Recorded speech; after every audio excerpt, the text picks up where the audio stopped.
হর হর মহাদেব। আজকে সকাল সকাল ব্যাগপত্র গুছিয়ে বেরিয়ে পড়েছি। আজকে যাব বাবার মন্দিরে পুজো দিতে। হ্যাঁ, আজকে শ্রাবণের শেষ সোমবার, তাই আজকে আমি যাব বাবার মন্দিরে পুজো দিতে। আর রাস্তায় উঠতে দেখলাম এখানে সন্ন্যাসীরা জল নিয়ে যাচ্ছে।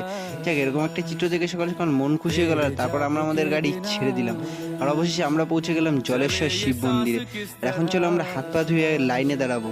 আর এই যে দেখতে পাচ্ছ জলেশ্বর মন্দিরের গেট। আর আজকে এই জলেশ্বরে কিন্তু প্রচণ্ড ভিড়। তারপর আমরা লাইনে দাঁড়িয়ে পড়লাম। আর লাইনে প্রচুর ভিড় ছিল। আর হালিশহর থেকে একটা বড় বাস এসে পৌঁছালো। আর পুকুরের পাড় থেকে মন্দিরের ভিউটা আলাদা। আর এখানে লাইনটা দেখো, কত লাইন। hours later. তো যাই হোক, 2 ঘন্টা লাইনে দাঁড়ানোর পর অবশেষে বাবার মন্দিরে প্রবেশ করে গেছি। আর মন্দিরের ভিতরে আজকে শ্রাবণের শেষ সোমবার বলে ভিড়টা দেখতে পাচ্ছ। সবাই কিন্তু আজকে এসছে বাবার মাথায় জল ঢালবে বলে। তো যাই হোক, জল টল ঢালা তো কমপ্লিট হয়ে গেছে। আর এবার আমরা বেদিতে একটু পুজো দিয়ে নিয়েছিলাম। আর এখন আমি বাড়ি যেতে থেকে তোমরা এরকম মিনি ব্লগস দেখার জন্য চ্যানেলটা সাবস্ক্রাইব করে দাও।